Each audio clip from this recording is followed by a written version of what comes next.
J'ai grandi dans cette notion de règles et de cadre qui est souvent galvaudée, je trouve, parce que justement moi je trouve que c'est quelque chose de très puissant, parce qu'une fois que c'est bien posé, en fait à l'intérieur c'est là où la magie se passe, clairement. Il n'y a pas de notion de restriction, de côté d'exigence, mais je crois vraiment à la puissance de ce cadre que je constate parfois manquant dans des formations ou dans d'autres espaces. C'est qui je suis, quel est mon rôle par rapport à toi, coaché. Toi, quel est ton rôle aussi. Et donc voilà, c'est très important pour moi parce qu'une fois que ça s'est posé, il y a plus de doute, il y a plus de questions. Et pour moi, c'est un gage de qualité, en fait, de poser ça dès le départ, prendre le temps de faire ça. Et c'est de là que moi, en tout cas, je me sens en confiance et je crois que les hommes peuvent se sentir en confiance. Qu'est-ce qu'être un homme aujourd'hui ? Ces dernières années, la parole des femmes s'est libérée et affirmée, invitant les hommes à réévaluer leur place et leur identité dans un monde où les anciennes normes ne correspondent plus aux réalités actuelles. À présent, l'homme est encouragé à se questionner, à demander soutien, à exprimer sa sensibilité et à trouver un équilibre entre force et vulnérabilité. L'intention de ce podcast est d'élargir les horizons, de revisiter les représentations du masculin et d'offrir des perspectives pour mieux se comprendre et renforcer nos liens. Je m'appelle Loïc Gernot, je suis coach relationnel et j'accompagne les hommes à mettre des mots sur leurs ressentis, à exprimer leurs besoins et à affirmer leur singularité. Dans cette dynamique, je vous propose chaque jeudi de partir à la rencontre de personnalités inspirantes qui partagent leur parcours et leurs réflexions sur des thématiques variées autour de la relation à soi, aux autres et aux vivants. Un lundi sur deux, je vous invite également à découvrir un épisode spécial avec une femme qui nous offre son regard sur les masculinités ou avec une conversation entre hommes où nous explorons ensemble des sujets profonds et d'actualité. Si ce podcast résonne pour vous, je vous invite à le partager autour de vous, à le noter sur votre plateforme d'écoute préférée et à commenter les épisodes sur les réseaux sociaux ou sur Discord. Vous pouvez également soutenir sa production en contribuant à une cagnotte participative sur Tipeee. Enfin, pour ne rien manquer des futurs épisodes, des ateliers en ligne organisés dans le cadre du podcast ou encore de mes accompagnements, vous pouvez également vous inscrire à la newsletter. Retrouvez tous les liens en description. Bienvenue sur Domam.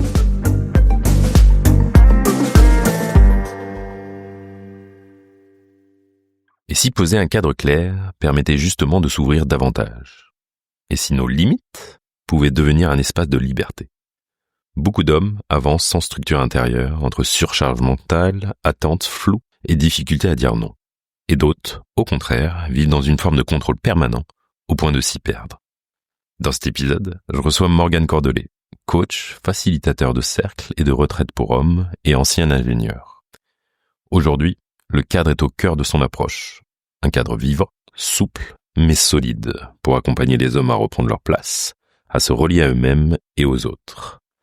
Morgane partage son propre chemin, depuis une vie ultra cadrée dans l'ingénierie, jusqu'aux espaces qu'il propose aujourd'hui.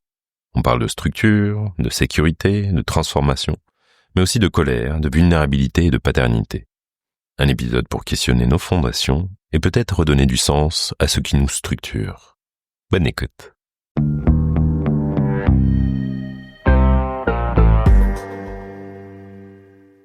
Bonjour Morgane. Bonjour Loïc. Salut. Bienvenue. Merci de m'accueillir dans ton espace de podcast. Avec plaisir. Bienvenue. Comment tu te sens?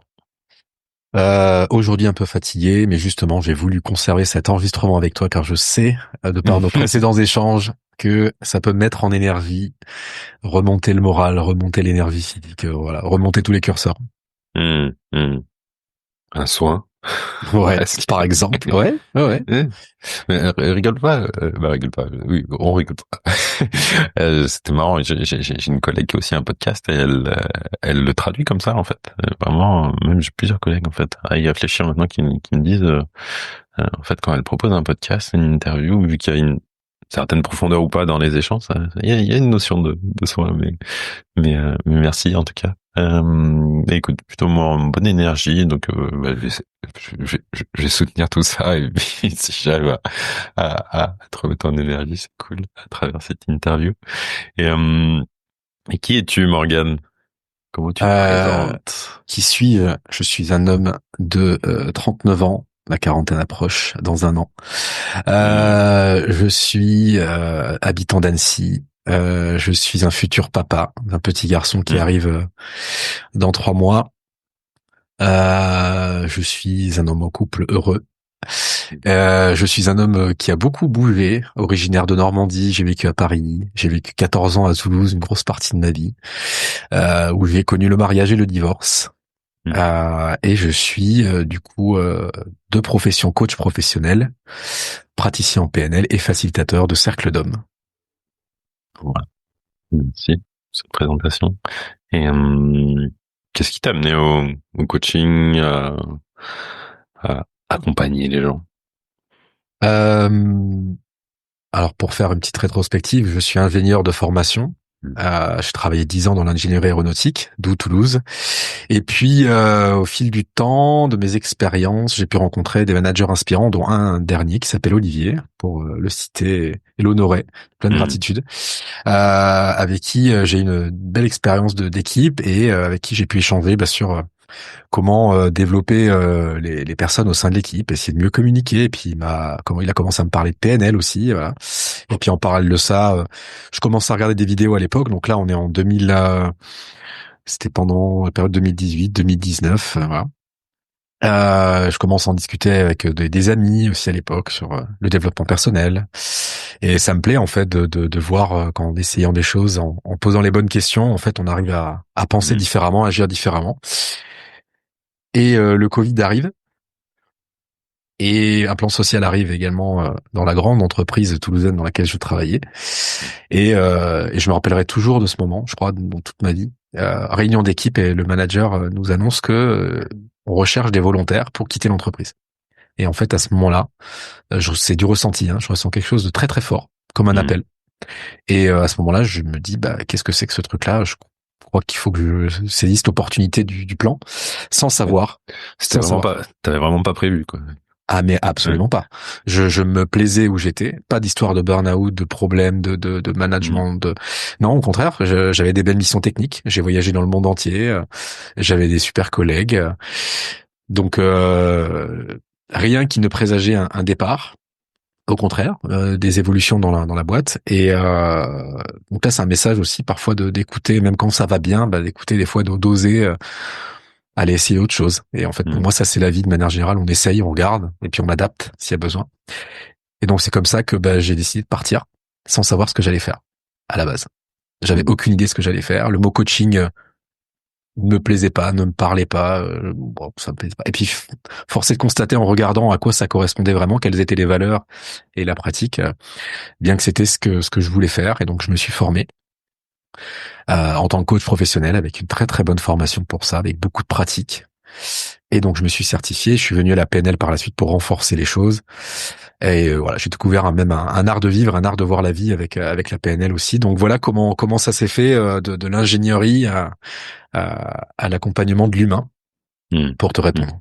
Et il y a souvent une fausse idée ou une fausse image, je trouve, du coaching et de ce mot coach qui est peut-être plus associé soit au coach sportif, donc qui va te dire ce que tu vas faire, alors que pour moi coach, c'est vraiment permettre de l'autonomie du client, d'amener là où il a envie d'aller.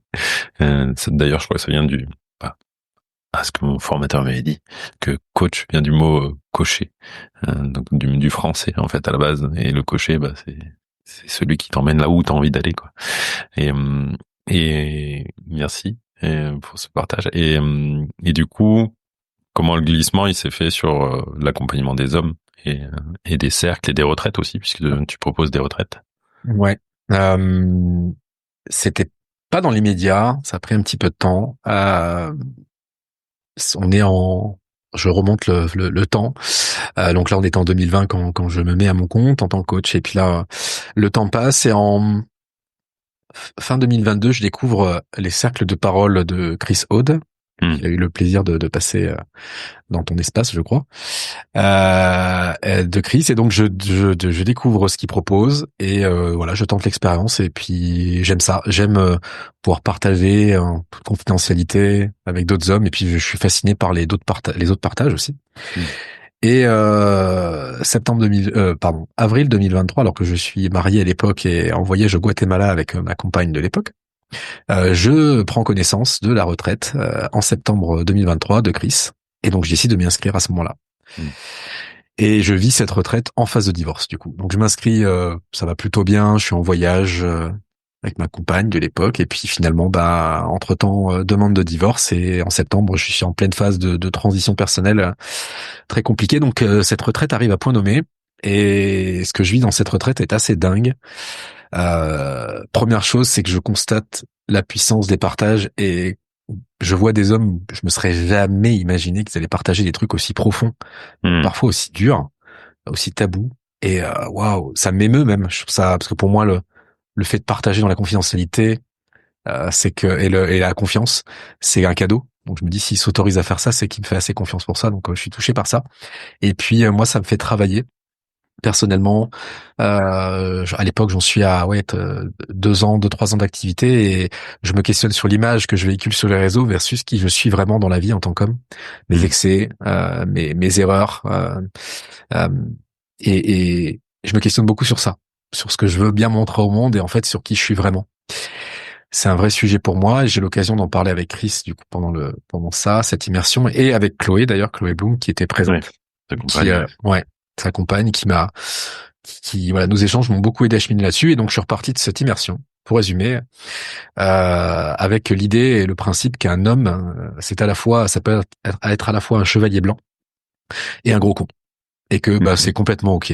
Et c'est ce qui fait d'ailleurs que le gros con est ok, et que le chevalier blanc est ok.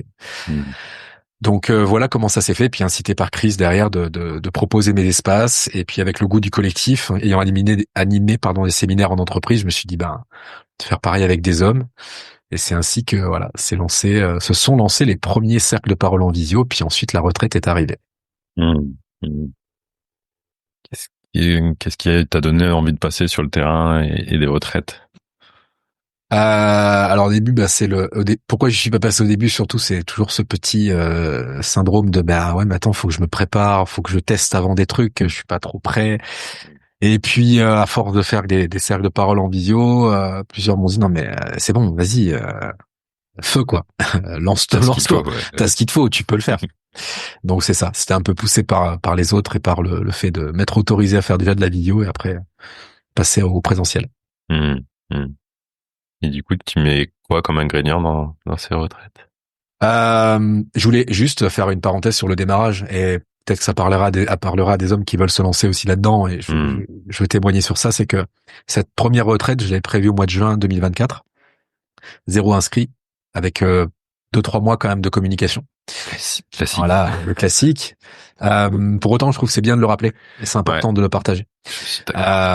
Et décalage du coup en septembre, 3 inscrits, pas assez pour que ça soit bénéfique pour eux et intéressant aussi pour moi. Et décalage en novembre, et à force de de sortir les rames et d'aller les chercher, j'ai réussi à en avoir 6, et c'était le minimum. Et en fait, quand je vois, toutes les fois où j'ai voulu lâcher, j'en ai pleuré, j'ai eu de la colère, vraiment beaucoup d'émotions qui m'ont pompé. Quand je vois le résultat même de cette première, c'était dingue, c'était incroyable. Aujourd'hui, j'en suis à 2, et la 3e qui se lance bientôt. Et ta question était les ingrédients. Tu me demandes les ingrédients. Les ingrédients, ça vient d'un livre qui s'appelle Les Hommes en chemin. Je l'ai sous les yeux, c'est pour ça que je regarde. Didier de Buisseret. Voilà, qui est un livre que je trouve très accessible pour les hommes, pour les femmes. Tout à fait. Que je trouve très complet, très bien écrit. Et ça m'a beaucoup inspiré. Les archétypes, on a travaillé aussi en cercle avec Chris. Voilà, je me base surtout là-dessus, sur les 4 archétypes du masculin: le guerrier, l'amant, le magicien et le roi. Ça, c'est la sauce principale. Et puis après, les autres ingrédients, ça va être qui je suis et ce qui me passionne dans la vie, à savoir le cinéma. Donc j'utilise le cinéma dans mes retraites. Le sport, je suis grand fan de CrossFit que je pratique très régulièrement. Donc je mets cette petite dose de sport adaptée à tout niveau, tout âge, toute condition physique. Et puis le reste, c'est des inspirations de la PNL, des inspirations d'autres retraites auxquelles j'ai participé. Et voilà, j'ai mélangé tout ça pour appeler cette retraite l'immersion des hommes en chemin, avec 2 gros travaux principaux, à savoir l'immersion, le cheminement intérieur, notre connexion à notre nous intérieur d'homme, nos émotions, nos parts d'ombre, Et voilà, globalement, la connaissance de soi. Et puis une partie cheminement extérieur où là on va plus être dans l'affirmation, travailler avec le corps, lâcher des choses et puis ok, bah c'est bien beau tout ça, cette retraite, mais qu'est-ce qu'on en fait concrètement dans la vie? Qu'est-ce qu'on va en Hmm. faire? Comment on va passer à l'action? Voilà pour les principaux ingrédients, mais je garde un peu de mystère. Oui, bien sûr. Et tu fais bien. Et oui, ça a bien résonné ce que tu as dit tout à l'heure des premières retraites, des premiers espaces où il y a pas ou peu d'inscrits et cette persévérance que ça demande. Donc ça résonne fortement. Et du coup, qu'est-ce qui y vit sans peut-être effectivement nous donner plus d'ingrédients? Qu'est-ce que t'as observé? Qu'est-ce que t'as vécu, ressenti avec ces hommes que t'as accompagnés? Alors ce que je remarque encore une fois, c'est que on attire à soi ce qu'on Hmm. est, hein.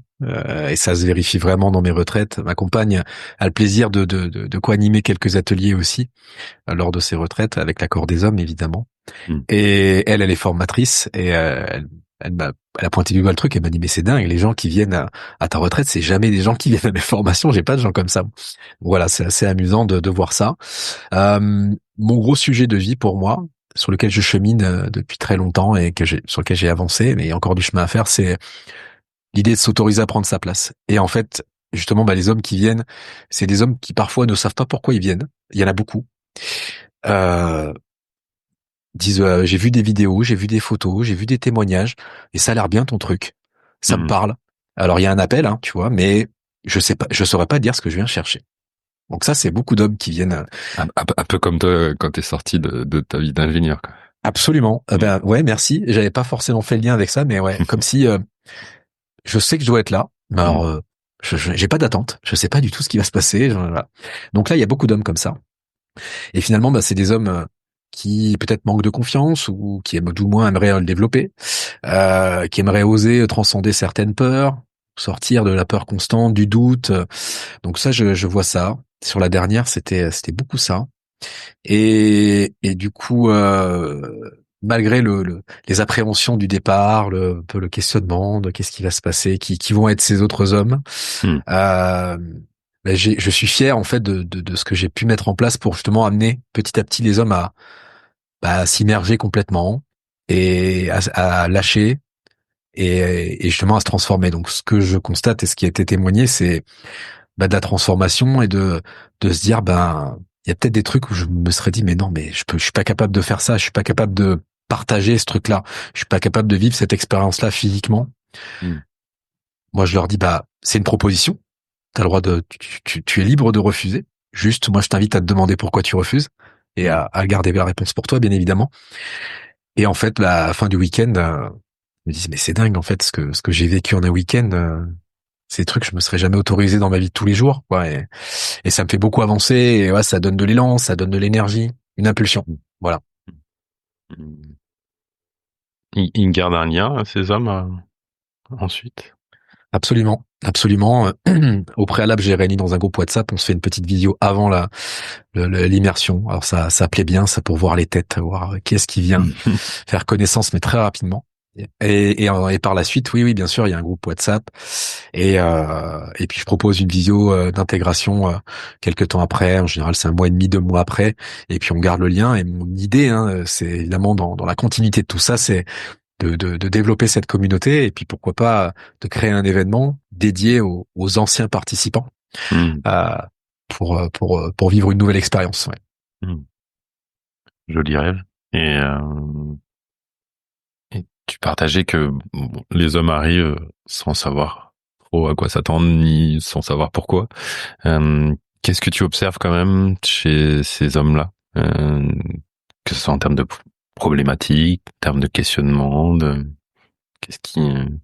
Ce que j'observe d'ailleurs chez beaucoup d'hommes et c'est ce qui rend difficile certainement le recrutement ou en tout cas le fait de faire venir des hommes, c'est que il y a un certain manque de conscience, pas confiance, et quand bien même oui, mais Hmm. de conscience de ce qui peut me peser, ce qui peut se jouer continuellement dans ma vie et qui me joue des tours, des schémas répétitifs, des points de blocage.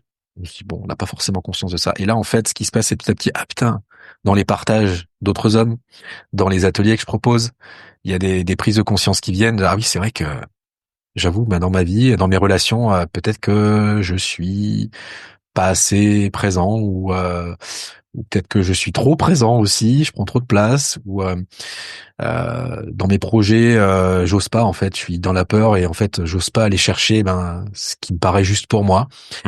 Donc il y a d'abord le passage de la prise de conscience et ensuite c'est OK là il y a des challenges qui arrivent dans ma vie, des défis petits ou grands, peu importe, pas le sujet mais en tout cas il y a des moments un peu challengeants, du coup, voilà, je suis prêt à mettre en place des nouvelles choses, à essayer des nouvelles façons d'agir. Et puis pareil pour les relations avec les enfants, ça c'est des sujets qui reviennent, les relations de couple.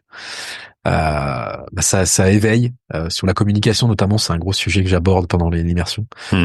Sur l'écoute active, comment rentrer en lien finalement, qu'est-ce que c'est bien communiquer, bien écouter. Donc il y a des consciences qui s'éveillent et du coup du passage à l'action derrière avec du suivi quoi. Voilà. Et en te répondant, je me dis quelle était la question exacte de Loïc. Quelle problématique, qu'est-ce qui te constate en fait chez des hommes qui sans savoir réellement pourquoi ils viennent, finalement ils viennent avec quelque chose parce que il y a pas de hasard. S'ils sont là, c'est qu'il y a quelque chose à travailler. Les deux choses qui me viennent principales, je dirais que c'est le manque de confiance, le fait de pas s'autoriser, pas prendre sa place justement, et la gestion émotionnelle. Qu'est-ce que je fais de mes émotions dans ce monde où globalement on nous a appris en tant qu'hommes, je veux dire globalement parce que c'est pas vrai pour moi, mais c'est une généralité. On nous a appris que les émotions, on va pas trop les travailler. On nous a même pas appris ce que c'était forcément. On n'a pas été chercher ce que c'était, et on nous a même peut-être dit que certaines n'étaient pas forcément bien à exprimer, à vivre. Et là justement, c'est vas-y, lâche-toi avec ça, lâche tout ce que t'as, et c'est ce qu'on demande nous. Donc il y a de l'expérience émotionnelle qui est très forte et justement ça fait beaucoup de bien. Donc manque de confiance et manque de connaissance, conscience et de gestion émotionnelle. Je suis tiraillé, j'ai deux questions qui me viennent. Et allez, je vais faire sur celle qui est venue. T'as dit pas moi. Tu viens de me dire justement dans cette globalisation, généralisation, tu dis moi c'est pas le cas. Ça n'a pas été le cas dans ta gestion émotionnelle. Comment t'as grandi avec ça toi du coup? Alors ça n'a pas été le cas, pas forcément sur la gestion émotionnelle. Moi comment j'ai grandi dans une enfance plutôt heureuse en fait, épanouie et sans conflit. Et ça c'est un sujet. J'ai pas connu de conflit fort avec mes parents, avec mon frère, parce qu'on est deux frères. J'ai un frère un peu plus jeune que moi et deux enfants plutôt cool, plutôt sages, plutôt calmes. Ma compagne dirait mais vous êtes à la marge quoi. C'est dingue. Mais du coup ce que je ressens, c'est que ça me donne ça me fait un lien particulier avec le conflit que j'ai peu connu dans mon enfance du coup. Ce qui fait que moi dans ce qui peut m'irriter ou la colère, c'est si je suis plus à l'aise, beaucoup plus à l'aise avec la tristesse, la colère c'est là où j'ai travaillé, j'ai cheminé et je chemine encore sur ce sujet-là qui est moins évident, parce que je sens que c'est ancré en moi, que qui dit colère et donc expression de colère, conflit, dit perte de lien. Et donc perte de lien avec les gens, et donc du coup une préférence pour essayer d'arrondir les angles, pas dire les choses, le fameux masque de l'homme gentil, nice guy. Voilà, du nice guy. Et je travaille des fois, ça glisse sur la peau de banane et c'est normal, faut être intelligent avec soi-même, mais ça c'est mon gros travail d'homme, ça clairement. Donc je t'ai dit pas moi par rapport à l'enfance et l'éducation par rapport aux émotions. Moi, ça restait ouvert, mais c'est vrai que sur le côté colère, conflit, je sens que ça reste parfois compliqué, mais de mieux en mieux, à force de le travailler. Ouais, ça vient de te titiller. Ouais. Je raisonne, et je suis bien sur cette thématique aussi en ce moment, et c'est challengeant effectivement dans un parce que j'ai aussi grandi dans un, on va dire, dans un cadre sans trop de conflits, et ça a toujours été une de mes peurs, et maintenant c'est quelque chose qui devient plus facile, et je vois beaucoup d'hommes effectivement qui font ce chemin-là aussi. Et justement, cadre, tiens, j'ai mis le mot cadre, et c'est vrai qu'en amont de cette interview, on échangeait sur aussi quoi, et on allait parler un peu plus dans cette interview, et c'est peut-être aussi l'idée de faire le lien avec tes accompagnements et les cercles pour les hommes. Cette notion de cadre, c'est quoi le cadre pour toi?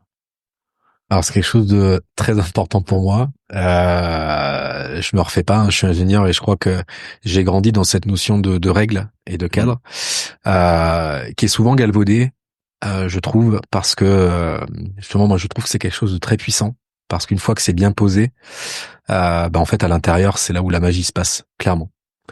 Il n'y a pas de notion de restriction, de côté d'exigence, tu vois, et c'est l'image que j'ai souvent renvoyée aussi, hein. On m'a trouvé très exigeant par moment avec des gens, mais je crois vraiment à la puissance de ce cadre que je constate parfois manquant dans des formations ou dans d'autres espaces, malheureusement.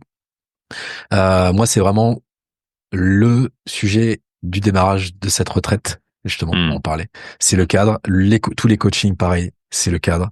C'est qui je suis, quel est mon rôle par rapport à toi, coaché, et toi, quel est ton rôle aussi. Donc voilà, c'est très, très, très important pour moi, parce qu'une fois que ça s'est posé, comme je dis, il y a plus de doute, il y a plus de questions, et l'histoire m'a montré que quand c'est pas clairement posé, pour le rattraper derrière, c'est compliqué, parce il peut y avoir de l'incompréhension. Certains peuvent le prendre personnellement, alors que pas du tout. Donc, on peut y mettre plein de choses dans ce cadre, mais voilà, pour moi, c'est un gage de qualité, en fait, de poser ça dès le départ, prendre le temps de faire ça. Et c'est de là que moi, en tout cas, je me sens en confiance, et je crois que les hommes peuvent se sentir en confiance. Si tu devais donner quelques exemples. Quelques exemples, déjà pour la retraite, c'est de la confidentialité, c'est-à-dire que tout ce qui va se passer là va rester là, et que je nous souhaite de nous revoir par la suite et de passer d'autres moments, et quand bien même, si ça arrive, de poser la question, tiens, est-ce que t'es ok qu'on reparle de ce qui s'est passé, parce que on n'a peut-être pas forcément envie de reparler, et de le laisser dans l'espace de la retraite. Il y a le côté de l'écoute, puisque dans la retraite, il y a du cercle de parole, et là, on est écouté. C'est d'ailleurs un retour que j'ai eu de sidération de certains participants, dans le bon sens du terme, évidemment, de putain, mais c'est incroyable, en fait, dans ma vie de tous les jours, je suis au boulot, je vais avec des potes, machin, on parle, mais on va s'interrompre, on va donner notre avis, je suis d'accord, pas d'accord, et puis ça peut être vite cacophonique parfois.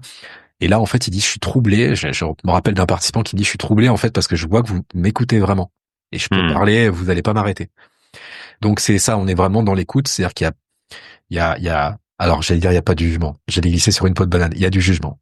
Et c'est normal. On juge tous. Même s'il y en a qui me disent des fois, non, je juge pas, c'est pas vrai. Je crois que si l'humain est ainsi fait à l'intérieur, on est constamment en train de juger. Il n'y a pas de positif ou négatif, c'est que ça mouline à l'intérieur. Et certainement que toi qui es en train d'écouter ce podcast, tu es en train de juger. Et c'est complètement ok. Et ce que j'invite les participants à faire en écoutant, c'est aussi écouter ce juge intérieur, ce qui se passe. Tiens, il a fait ça, ou il a dit ça. C'est quoi ce truc-là? Plutôt que de l'extérioriser, c'est tiens, qu'est-ce que ça dit de moi?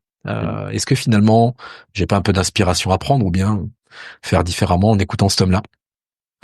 Donc voilà les deux points principaux du cadre, évidemment, dans le respect, de la bienveillance. Alors la vraie bienveillance aussi, ce terme souvent galvaudé. Oui. La bienveillance, c'est aussi la bienveillance à notre égard, et c'est savoir confronter aussi.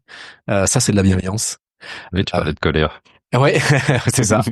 Et que quand il y a quelque chose qui va pas, le dire, et que ce soit constructif un minimum. Pour moi, c'est ça aussi la bienveillance. Exprimer son ressenti, son besoin, et si on doit faire du feedback à la personne, dire voilà ce que j'aimerais, ce que je ferais différemment à ta place, ou ce qui serait bon pour moi dans cet espace. Donc voilà, la bienveillance, elle est vraiment là. Si tu me dis si je m'arrête sur le cadre, mais j'ai encore beaucoup d'éléments sur tout ça, mais voilà, les points principaux sont là. Après, il y a évidemment d'autres détails, mais c'est quelque chose de fondamental, ouais. Et comment alors c'est vrai que t'as parlé de ton exigence, comment ce cadre, il en devient pas trop non plus restrictif. Comment tu trouves le juste équilibre? Déjà d'une part, je le fais valider avec les participants. On va pas rentrer dans l'écriture et la signature, mais en tout cas, je le fais valider, je demande leur accord. Et s'ils souhaitent rajouter des choses ou voilà ou modifier, ben ça reste libre.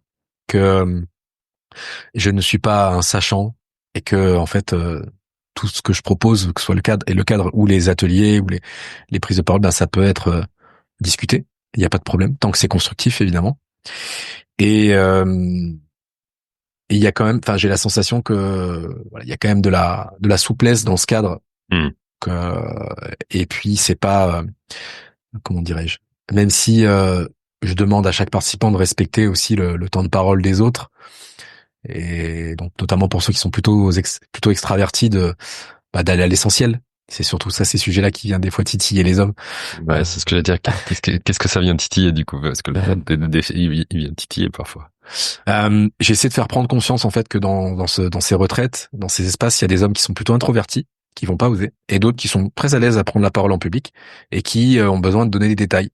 C'est important pour eux parce que ils ont la croyance que c'est de ça qu'émergera une meilleure compréhension du sujet. Donc ça reste une croyance et justement j'essaie de faire prendre conscience que bah c'est pas une vérité absolue et que des fois bah c'est avec ces détails qu'on s'y perd. Donc j'invite vraiment à partager voilà le nectar, l'essence, aller vraiment au but. Et en faisant prendre conscience qu'il y a des hommes qui n'osent pas parler et c'est ceux-là que je vais aller chercher eux. Alors contrairement à d'autres où bah, je laisse parler, j'essaie d'éviter d'arriver sur ce terrain-là, mais si vraiment je vois que bah, ça reboucle, tu vois, c'est ce que souvent ça peut arriver des hommes qui parlent et puis qui reviennent sur ce qu'ils ont dit. Je me permets en tant que facilitateur d'interrompre gentiment et je demande la permission d'interrompre et j'ai OK. Si tu devais en gros résumer en 20 secondes ou en une phrase juste ce que tu as envie de nous partager, ce serait quoi? En général, ça passe bien. En général, vraiment, ça passe bien. Ça peut faire sourire parce que les gens le savent. Il y en a qui sont très à l'aise d'ailleurs à se faire interrompre et qui me le disent. Ils me disent n'hésite pas parce que c'est ton rôle à toi et moi je sais que je parle beaucoup. Donc moi je suis très à l'aise à me faire couper. Et puis pour autant d'autres hommes qui auraient du mal, c'est là où bon c'est plus là où je suis dans le confort, je vais aller les chercher. Là je suis plus à l'aise. Je suis moins à l'aise à couper quelqu'un, mais je suis plus à l'aise à aller chercher un homme qui justement s'autorise pas trop à parler pour dire si t'avais quelque chose à me dire, ce serait quoi. Donc essayer de gérer les susceptibilités de chacun, les façons de faire de chacun. Mais je crois qu'à partir du moment où c'est clair dès le départ, et c'est là l'enjeu en fait, il n'y a pas d'exigence, d'exigence qui soit trop stricte, trop rigoureuse. Et une fois que ce cadre est agréé, c'est dur à dire, ce cadre est agréé, derrière il n'y a pas de raison que ça se passe mal.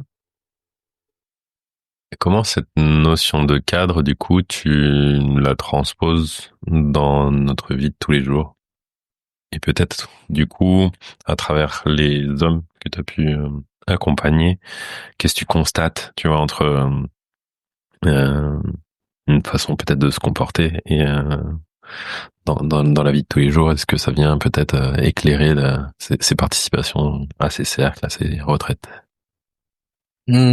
Pas forcément sur le retraite, ça peut jouer sur l'accompagnement individuel, sur le coaching. Parfois, je m'autorise à aller plus dans le mentorat, donc là on est plus dans la posture de conseil entre guillemets.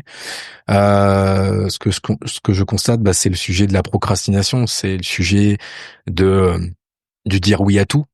De dire oui à beaucoup de choses. C'est le sujet des grandes ambitions à court terme, du fameux syndrome des bonnes résolutions. Ah, c'est bon, allez, je me mets au sport tous les jours, alors j'en ai pas fait depuis des années, par exemple. Où là, je vais tout ranger chez moi, je vais tout trier, tout organiser là, et je vais le faire ça en quelques jours, 2 jours, une semaine, peu importe. Et moi, c'est ça que je constate beaucoup chez l'humain en général, mais notamment chez les hommes que j'accompagne.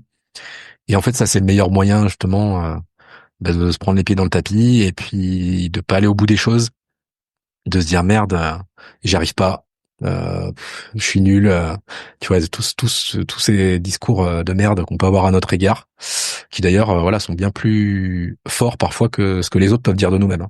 On est souvent un bien pire juge que l'extérieur. Donc, c'est une invitation à l'indulgence, tu vois. Donc même que si je prône le cadre, il y a de l'indulgence envers soi et surtout d'y aller petit à petit. Donc dans la vie de tous les jours, c'est ça. Toujours plus facile d'en parler pour les autres que pour soi. Donc des fois, ben voilà, ça moi aussi ça me fait défaut. Je le reconnais, de vite charger la mule. Euh, et des fois, bah ça a du bon de prendre du recul. Donc moi, dans ma vie de tous les jours, bah je suis quelqu'un de très organisé. Hein. C'est ce que les autres me reconnaissent, c'est ce que je me reconnais. J'arrive à anticiper les choses. Et pour autant, quand il y a un aléa, bah voilà, je fais le maximum. Et toujours se dire, je fais mon maximum. Donc je le vis bien. J'arrive à gérer les aléas plutôt de façon correcte et au niveau émotionnel, ça va quoi. S'il y a une colère, bah je l'extériorise et puis on avance quoi. Je passe la phase de bullshit, la phase de caca où je suis pas content et puis après on repasse orienté solution.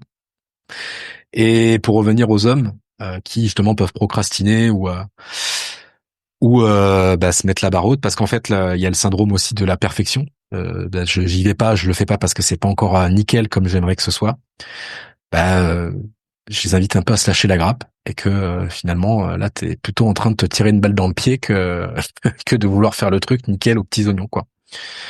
Donc c'est les transformations que je vois, c'est je prends plus ces choses petit à petit, je passe à l'action, j'observe ce qui s'est passé en évitant le jugement, éviter de dire bah non c'était là j'ai été nul ou non c'est constate et tire-en l'apprentissage et adapte. Je prends l'exemple de l'agenda, un exemple très concret. Organisation, gestion du temps.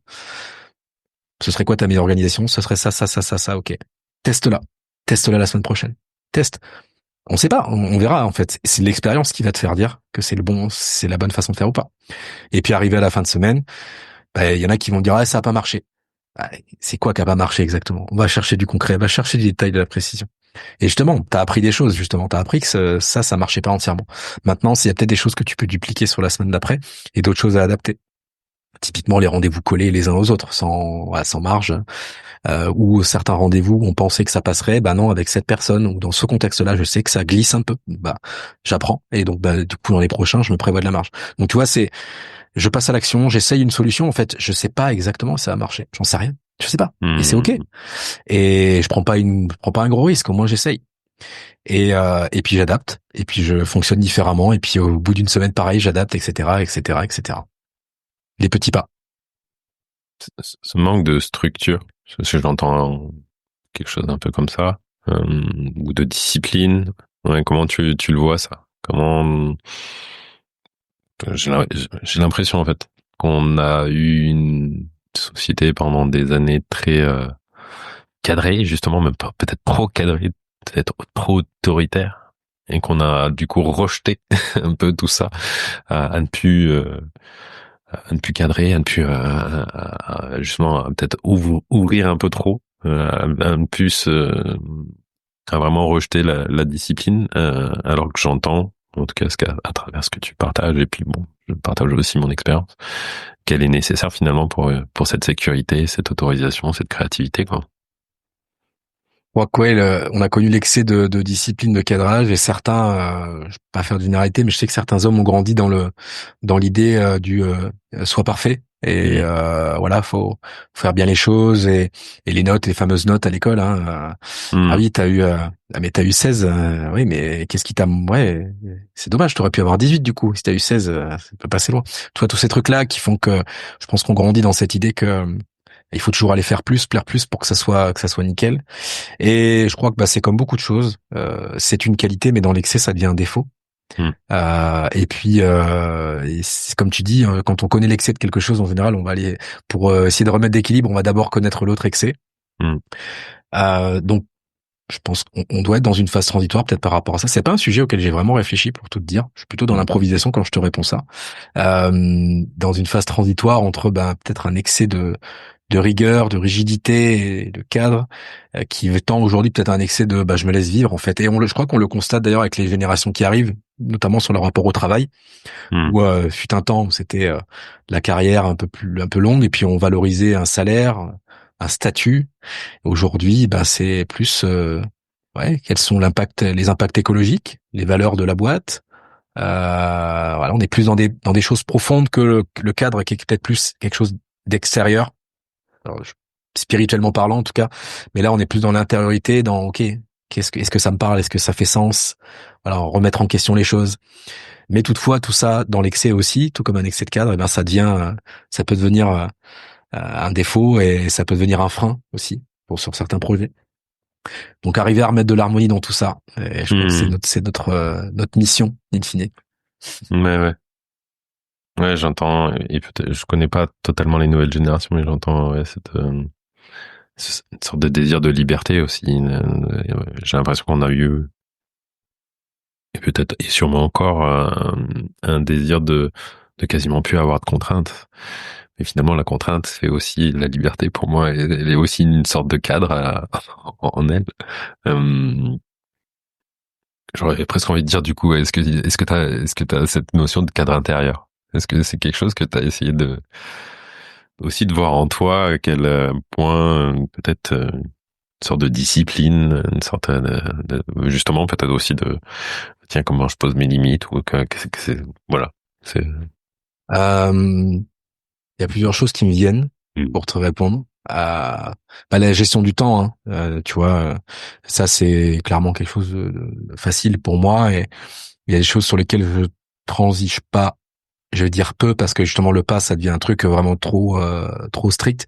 Mais je crois que le sport, par exemple, le sport, tu vois, ce matin normalement je fais du sport à 7 heures 3 fois par semaine, et j'avais prévu d'y aller ce matin, puis j'avais un autre rendez-vous à la même heure, et donc de suite quand il y a cette réunion qui se cale là, je me dis ok, j'enlève le sport, par contre le sport je le mets ailleurs, et tu vois, je vais le faire aujourd'hui un peu plus tard.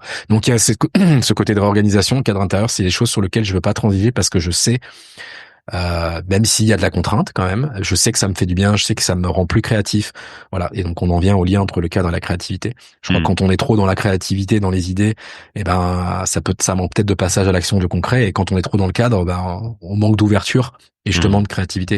Et il faut, comme le yin et le yang, hein, un peu de cadre dans la créativité, un peu de créativité dans le cadre.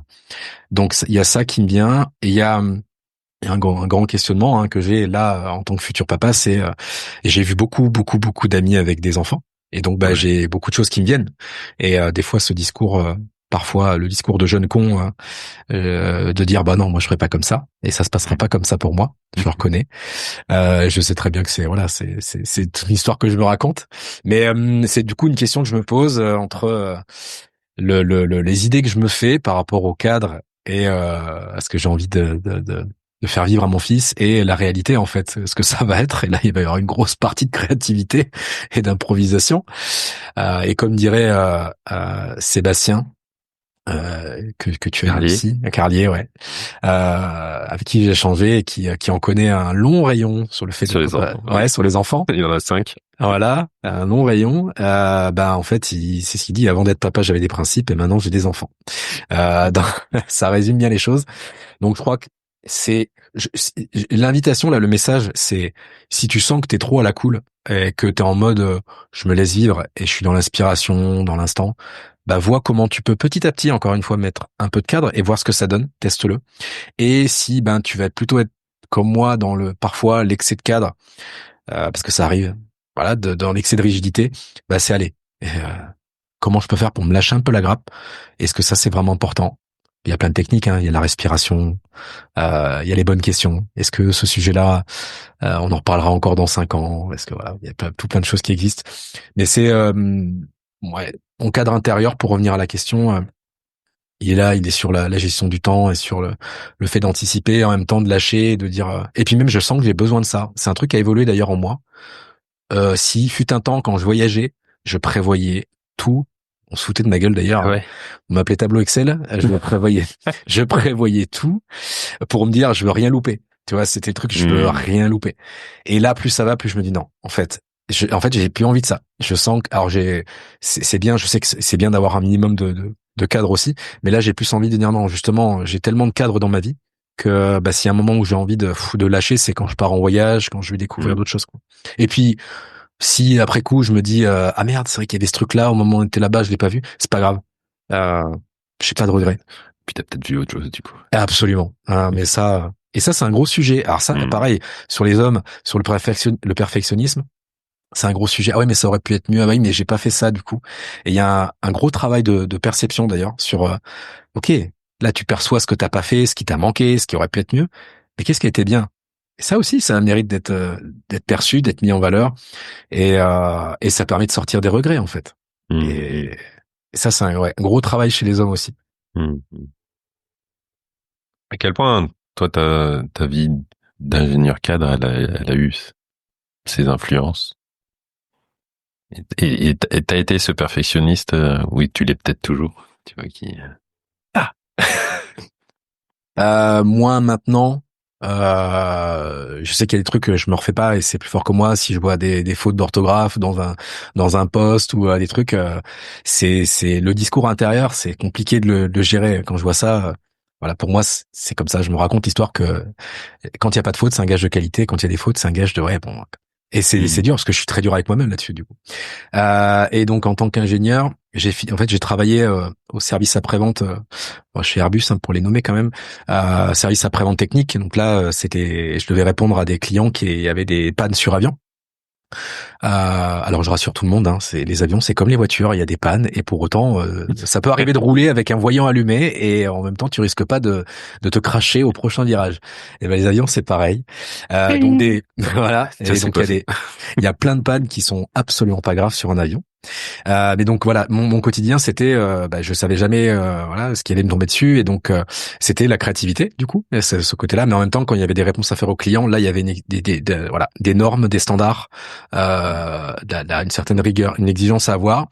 Mais du coup, ça me fait penser à ça, c'est rigolo parce que les vieux de la vieille, les vieux ingénieurs, des fois eux, c'est le bon sens agricole, donc il y a la règle et l'esprit de la règle. Et là où moi j'arrivais jeune ingénieur, je faisais ce que disait le manuel, tu vois. Il me dit mais là on a de la flexibilité, on peut y aller, donc c'est intéressant.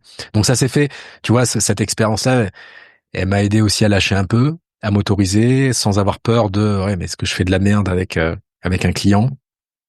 Et puis après, quand tu passes au coaching, où là, dans l'entreprise, j'étais garant des résultats. J'avais des objectifs et je devais atteindre des objectifs. Et là, je suis avec des clients où, comme on l'a dit tout à l'heure, je ne suis pas responsable de leurs objectifs. Ça m'a demandé de beaucoup lâcher et de me dire, je fais du bon boulot. Je fais un bon accompagnement, ça va le faire. Je donne le meilleur de moi-même. Après, si la personne, elle atteint pas son truc au millimètre, c'est pas de ma responsabilité entièrement, quoi. C'est arriver à lâcher là-dessus. Et que j'aurais jamais pu faire à sa place. Donc tu vois, dans cette transition, ça a été les vieux de la vieille chez Airbus qui m'ont appris à lâcher un peu, puis le coaching, la posture de coach qui m'a appris à lâcher. Et de toute façon, la magie, elle opère quand ça émerge de la personne. Clairement, même s'il y a un petit coup de pied aux fesses et parfois une perche tendue, on peut prodiguer les meilleurs conseils d'après soi. Ça marchera que si la personne est vraiment convaincue et s'il le sent, quoi.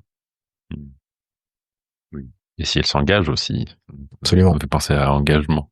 Ouais, gros sujet chez les hommes aussi. Ouais, j'imagine que tu le constates aussi, ouais. Ouais. Alors ça, c'est pareil, c'est une valeur qui est très forte chez moi. Et dans l'excès, ça devient un défaut parce que du coup, ça peut venir m'irriter. Et en fait, moi, en fait, quand je dis à quelqu'un quelque chose, et parfois je mets du temps à le dire parce que j'ai besoin d'être sûr. Mais du coup, quand je le dis, je vais le faire, ou je te redonne des nouvelles, ou peu importe, c'est un engagement fort, et donc je vais le faire. Si un aléa et ça arrive, je préviens dès que ça bouge. Et en fait, quand je vois que c'est pas pareil en face, et il y en a pas beaucoup qui sont comme ça en face, c'est dur pour moi, c'est très dur. Rien d'en parler, et toi, je sens que ça peut m'irriter, et en fait, c'est un travail de me dire, ça n'a rien à voir avec moi. Que en fait la personne a toutes les bonnes raisons de fonctionner comme ça et c'est comme ça, et comment je peux faire du coup pour me prémunir de cet état d'être à l'avenir, pour éviter de me crisper, de pas d'avoir une réponse, parce qu'en fait au final moi ce que je veux c'est parfois c'est une réponse et je vais pas mettre le pied dans la porte pour insister pour qui ou quoi de caisse, c'est juste dis-moi oui, dis-moi non, et au moins c'est clair, c'est de la clarté. Et donc c'est ce manque d'engagement parfois que je déplore, et je crois que c'est assez masculin, c'est assez masculin. Pourquoi, je ne sais pas. Dans le côté dire oui à tout, tu vois, je m'engage sur plein de trucs et puis bon, non, ça c'est pas grave, c'est bon, je préviens pas, je verrai plus tard. Donc, ce que je fais pour me prémunir ça, c'est que j'insiste, je dis, quelle que soit ta réponse sur ce sujet, sur l'accompagnement, sur la retraite, quoi que ce soit, ou même si tu me dis que tu viens et que tu as un aléa, juste dis-le-moi, il n'y a pas de problème en fait. Notre temps il est précieux et donc j'essaie de me prémunir de ça. J'essaie de toujours prendre des rendez-vous avec des personnes qui me disent je reviendrai vers toi. J'essaie de le prendre à la rigolade en disant oui bon tu sais comme c'est hein, on se dit ça et puis finalement il se passe jamais rien et je le mets en place dans ma vie de tous les jours d'ailleurs parce que entre amis ça arrive aussi hein. Bon ben on va se revoir ouais mais on sait très bien comment ça marche, allez on cale une date et même si la date elle bouge c'est pas grave, on s'en fout, c'est pas gravé dans le marbre le truc, mais au moins on a calé quelque chose. Donc ça voilà ça a été l'expérience aussi. Et ce que je constate aussi chez certains hommes c'est ce truc des attentes du coup, avec cette exigence des attentes envers les autres que je pouvais avoir et donc en amitié avec telle personne putain c'est toujours moi qui le recontacte, c'est toujours moi qui dois prévoir des trucs. Moi ma question c'est et alors c'est ton besoin à toi en fait et donc si c'est son besoin, si c'est ton besoin c'est pas à l'autre de le combler et vas-y prends les devants. J'avoue c'est chiant, t'as le droit d'être essoufflé et t'as le droit d'être emmerdé à chaque fois de prévoir des trucs et ça dis-le, mais tu pourras jamais forcer la personne en face à faire la même chose, jamais. T'as pas de pouvoir là-dessus. Et donc parfois c'est savoir clôturer. Et je finirai sur ce sujet, sur ça, c'est savoir dire sans réponse de ta part, voilà, vu que j'ai pas de nouvelles, j'estime que finalement c'est plus d'actualité pour toi, c'est plus ok, ou peut-être t'es passé à autre chose, et c'est ok. Et en fait, je remarque que le simple fait de faire ça, de reprendre le pouvoir sur cette attente, et juste par un petit message, même si c'est pas ce qu'on veut, ça fait du bien. Ça, voilà, on n'est plus dans le truc de est-ce qu'il va me rappeler, est-ce qu'il va me dire si, est-ce qu'il va venir. On reprend le pouvoir. Oui. Son pouvoir personnel, en tout cas, j'entends. Pas sur les autres, le pouvoir sur soi. Ouais, tout à fait. Ouais. Et je suis curieux, toujours dans cette notion de cadre, du coup, comment elle t'a accompagné, toi, en grandissant en tant que jeune garçon? Et peut-être quel lien, possiblement avec le père, parce que c'est quelque chose, généralement, qui vient, l'absence du père, d'une certaine façon, venir manquer de cadre. Pour le coup moi non, c'était l'inverse. J'ai un père qui a été et qui est toujours présent, mais effectivement mon papa était tu vas rigoler, était cadre bancaire, donc tu vois tout est dans le titre. Ouais. On est bien, cadre ingénieur, cadre bancaire, cadre. Et donc effectivement j'ai grandi dans cette notion du cadre, du coup il a été présent et t'en as eu. Oui, tout à fait. Ouais, tout à fait. Moi j'ai vraiment grandi là-dedans, de mon père et de ma mère d'ailleurs. Mais c'est vrai que si je pense cadre, je pense comme ça plus à mon papa, que je salue au passage quand il écoutera ce podcast, en envoyant plein d'amour. Mais ouais, que j'ai eu, et aujourd'hui, ce qui me vient, merci pour ta question, ça, elle me touche beaucoup. Ce que je vois, c'est que peut-être que j'essaye de lui amener un peu plus de moins cadre. C'est pas très bien dit, mais en tout cas un peu plus de, allez, vas-y, on se lâche la grappe là. Vas-y, on se lâche quoi. Il y en a qu'une vie, justement, faut y aller, faut faire des trucs, faut s'autoriser. C'est pas grave. Si c'est pas bien, c'est pas grave. Si voilà. Donc, mais j'ai grandi moi vraiment dans ce côté-là, et c'est, je sais pas entre l'inné l'acquis, voilà. Qui vient de quoi, mais je pense que ça a œuvré aussi dans le fait que mon frère et moi on soit plutôt rangés, plutôt calmes, même si on a fait des conneries par la suite, hein, comme tout le monde. Et toi, à l'opposé de ce cadre. Ouais, mais tu vois, l'adolescence, effectivement, j'ai pas senti ce truc-là. J'ai fait des conneries, tu vois. J'ai fait des conneries, mais j'ai pas senti ce truc de je viens en rébellion, je me mets en conflit avec les parents. Pas du tout, parce qu'ils ont été présents. Mes parents, ils venaient me chercher en boîte à 2-3 heures du matin quand même, tu vois. Ils ont été, certainement parce que ils préféraient, par peur de machin, je sais pas quoi. Mais tu vois, très présents, et pour autant dans le cadre, hein, c'est non, ça, faire une soirée à la maison, machin, avec tout plein de potes, machin, non. Et ok, tu veux un scooter, non, pas de scooter, et jamais eu de scooter, jamais eu de 2 roues, tu vois. Et j'ai pas fait un foin derrière, j'ai pas, parce qu'il y avait d'autres choses. Il y avait des contreparties entre guillemets, mais en tout cas des choses positives dans ma vie. Donc il y avait du cadre, et ils avaient toutes les bonnes raisons de mettre ce cadre-là. Voilà, mais pas de regrets, pas de rancœur. Et pour autant, il y avait d'autres choses à côté, et plein de choses positives, plein d'éclats, plein de joie, plein d'amour. Donc c'est plutôt quelque chose que j'emporte aujourd'hui, mais en même temps, de par mes expériences de vie, et puis j'ai beaucoup bougé, j'ai rencontré beaucoup de monde, et puis je suis avec une compagne qui est plus hors cadre. Aujourd'hui, voilà, j'essaie de me lâcher moi, et puis d'amener mes parents à voilà. Allez, faites-vous plaisir, quoi, lâchez-vous et justement, ça vaut le coup. Hmm. Hmm. Et parlant de père, de parents, donc comme tu as dit, tu es futur papa. Euh, Comment tu le vis d'être futur papa? Le premier mot qui me vient, et je vais le détailler quand même, c'est pas une réponse que j'aime quand les clients me répondent comme ça, c'est que je le vis bien. Mhm. Mais encore, C'est je, encore, ouais.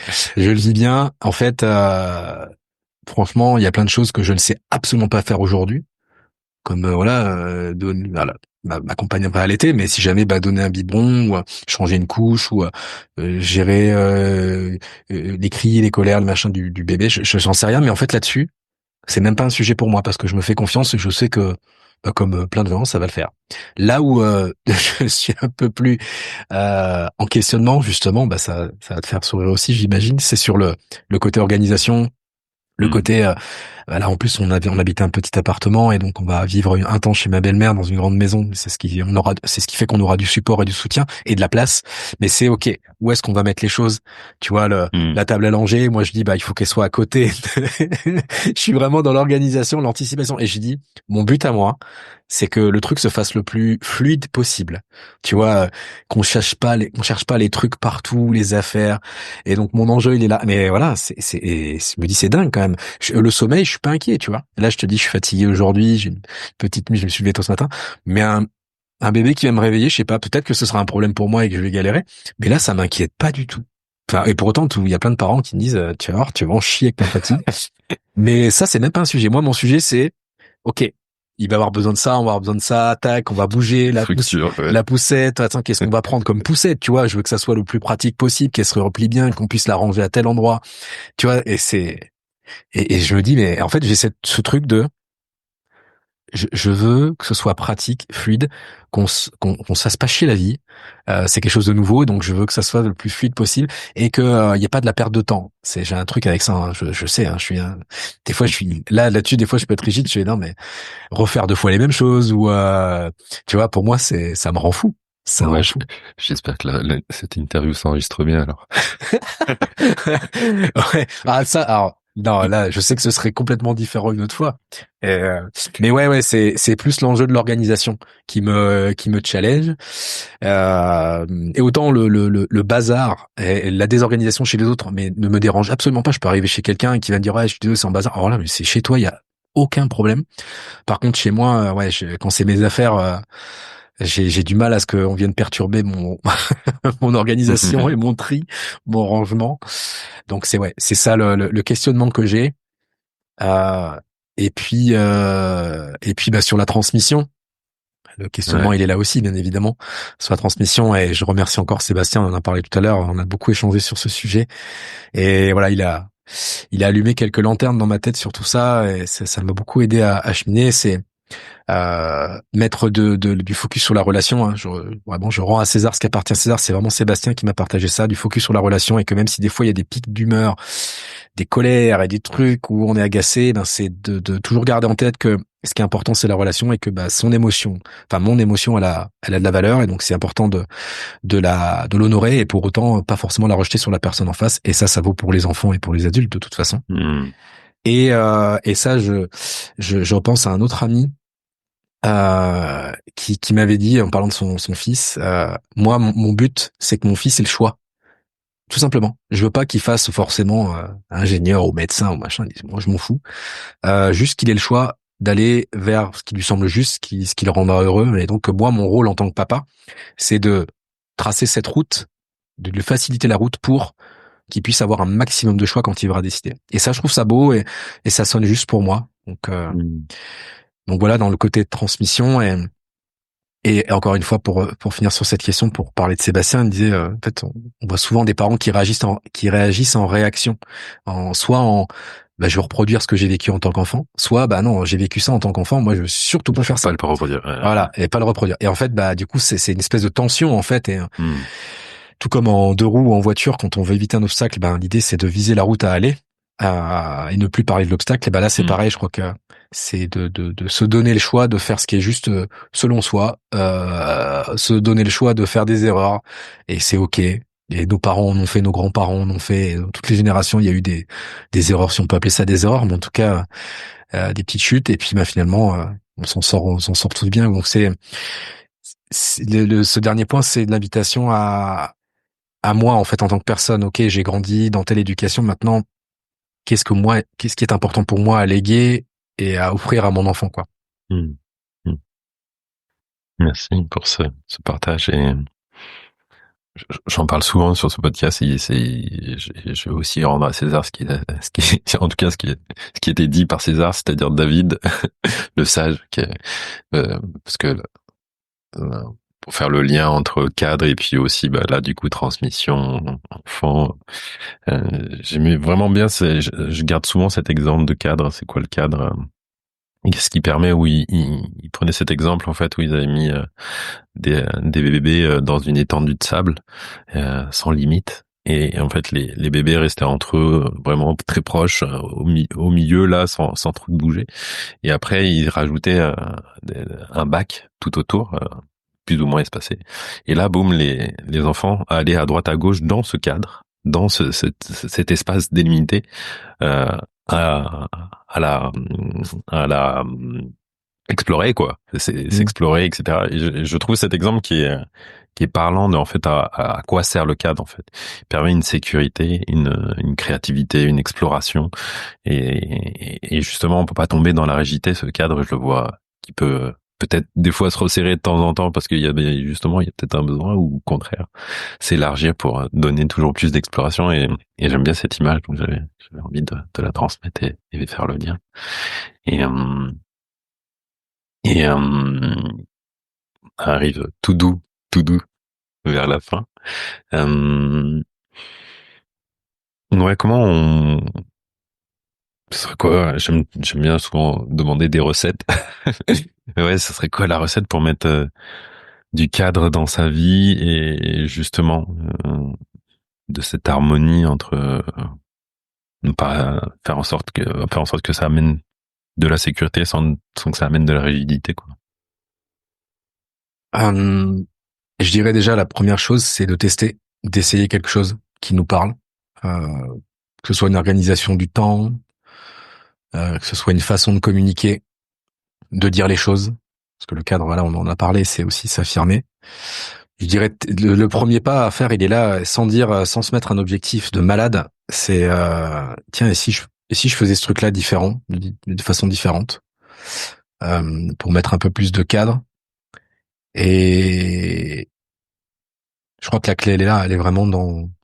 Là, j'ai pas d'agenda, j'ai pas d'organisation. Il faudrait que j'en ai un nickel, carré, propre. Stop. Déjà, juste commence à planifier. Et c'est très bien. Et je veux venir pour faire juste une parenthèse sur ça. Ce que je constate énormément dans notre société, et pour moi c'est un fléau, c'est que quand on est dans le cadre, pour parler du cadre, ou quand on est aux objectifs, ou quand c'est bien, et on en parle peu, voire pas. C'est normal en fait, soit ce fameux, non mais c'est normal. Et je le vois en entreprise, je le vois dans la vie de tous les jours, tout le temps.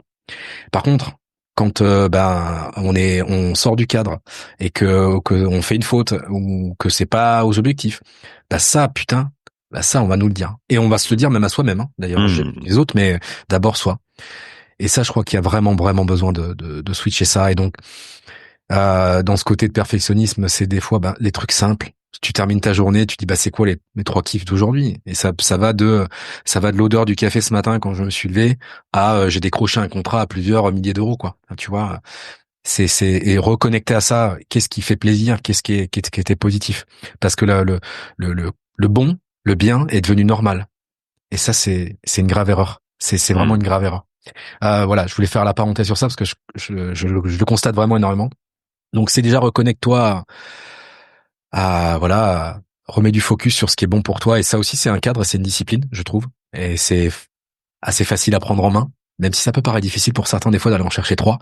Ouais, je sais pas quoi dire, ouais, mais t'as peut-être vu tes enfants ce matin, t'as peut-être croisé un collègue que t'aimes bien et t'as discuté d'un truc sympa, t'as peut-être décroché un boulot, le boulot de tes rêves. Enfin, tu vois, il y a plein d'opportunités de voir des choses qui nous font kiffer.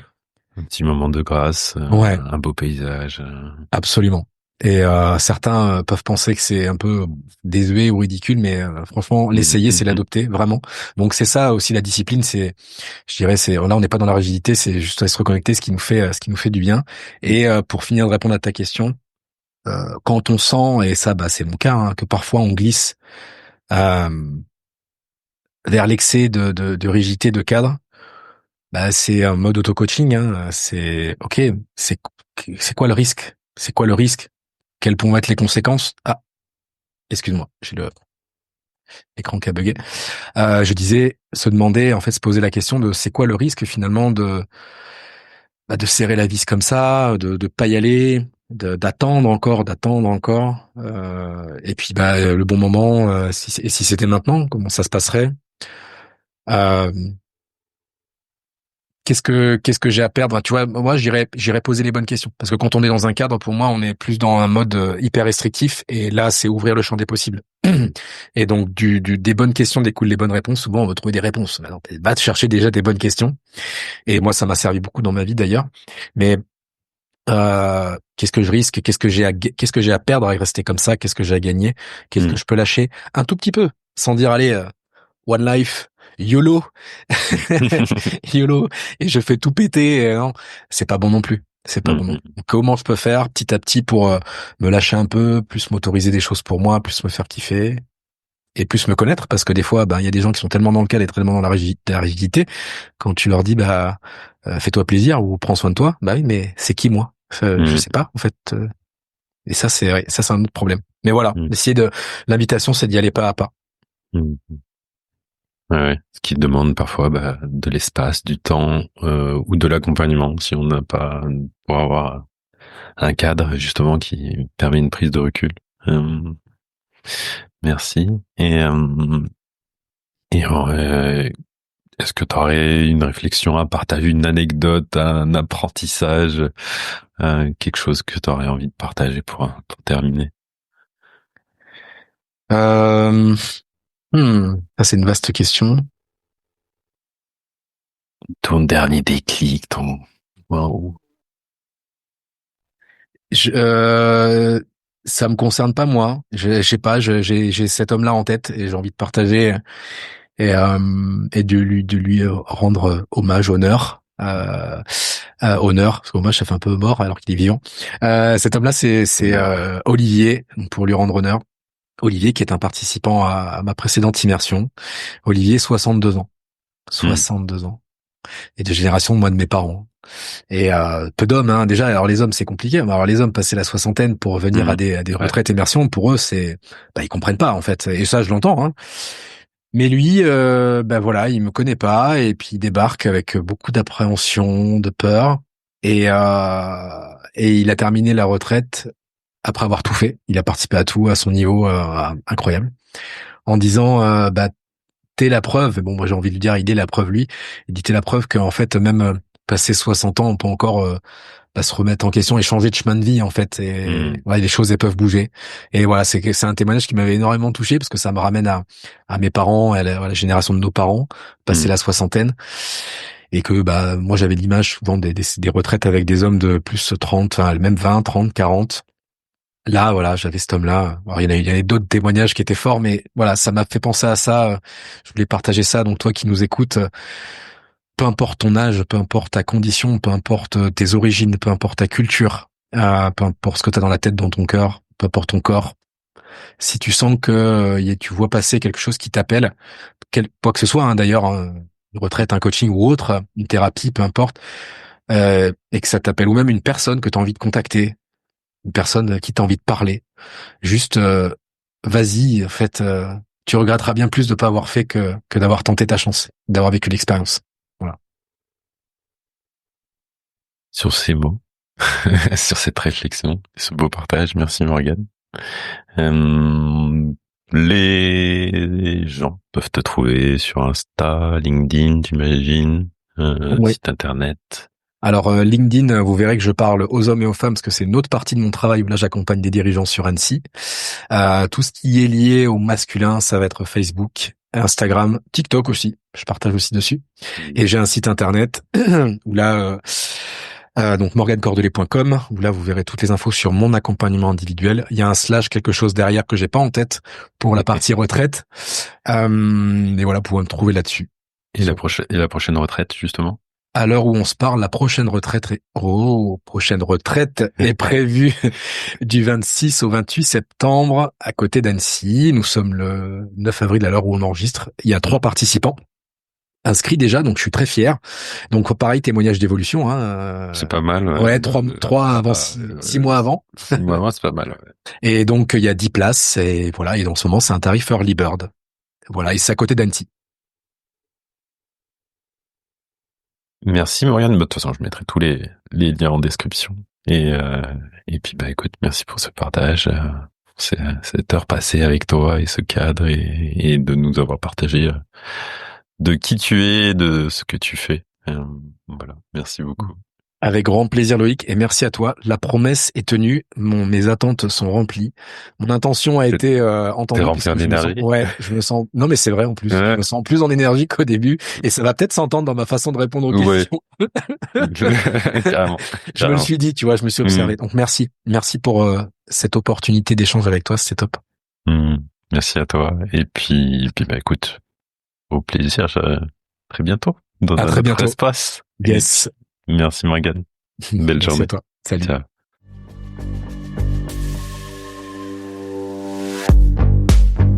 Merci d'avoir écouté cet épisode. Si vous avez aimé, n'hésitez pas à en parler autour de vous ainsi qu'à le partager sur vos réseaux sociaux. Vous pouvez aussi donner une note sur votre plateforme de podcast préférée. Enfin, si vous avez des suggestions, des remarques ou encore des idées d'invités, n'hésitez pas à m'envoyer un message via le site domahome.fr ou encore sur Instagram, domahome podcast tout attaché. À bientôt pour un nouvel épisode.